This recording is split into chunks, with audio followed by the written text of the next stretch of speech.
meronce, bermain manik-manik, bermain Play-Doh dengan beragam cetakan, atau sekedar menyusun balok di akhir sesi permainan. Kita bisa memberikan instruksi pada anak usia 2 tahun ke atas untuk mengembalikan peralatan ke tempatnya atau membantu kita membereskannya.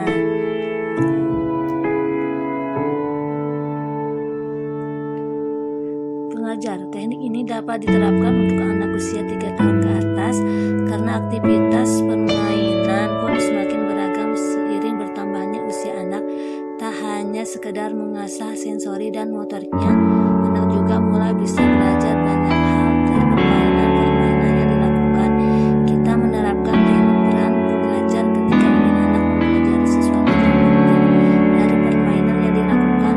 Tugas kita tak sekedar mendampingi, tetapi juga menjelaskan mengenai sebab akibat terjadinya sesuatu dengan bahasa yang sederhana. Contohnya permainan sains tentang proses remaja. Motivator untuk teknik ini dapat diterapkan pada setiap usia dan aktivitas permainan, namun tetap memperhatikan tujuan dan permainan yang akan dilakukan oleh anak. Akan lebih banyak diterapkan pada permainan yang melibatkan fisik, seperti lomba lari, permainan lompat kodok, bermain gerobak, di mana orang tua memegang kaki anak, lalu anak berjalan dengan menggunakan kedua tangannya dan sebagainya. Indikator teknik peran mendampingi yang terakhir ini dapat diterapkan sejak anak sudah mulai berkomunikasi dua arah.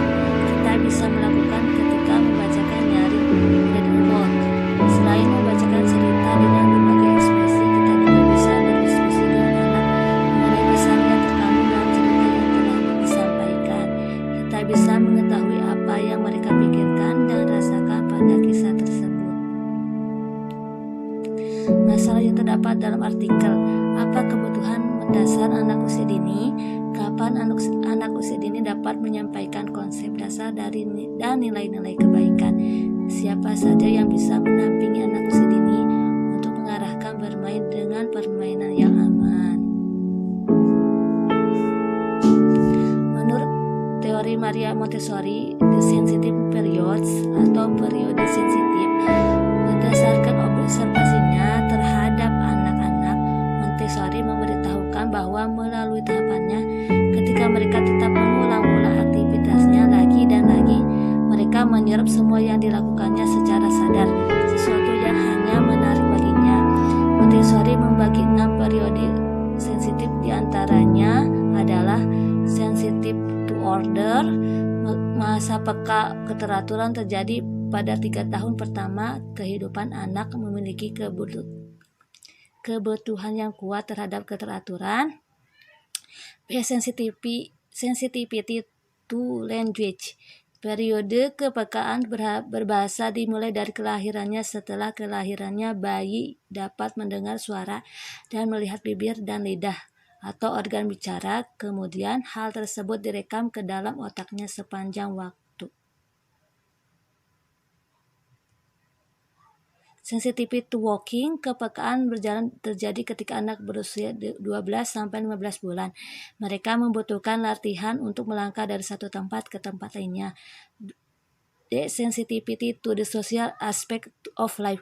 Di antara usia 2-3 tahun, anak sadar bahwa ia merupakan bagian dari kelompok. Anak menunjukkan interaksi yang intensif dengan teman lainnya dan mulai bermain bersama dengan permainan kelompok. Sensitivity to small objects. Pada tahap ini, ketika anak berpindah dan mengeksplorasi lingkungan yang lebih luas. Sensitivity to learning through the senses. Sejak kelahirannya, anak mendapatkan rangsangan dari lingkungan sekitarnya melalui semua indera ke dalam pikiran yang menyerap. Sekian dan terima kasih dari saya. Mohon maaf bila banyak kekurangan. Wassalamualaikum warahmatullahi wabarakatuh.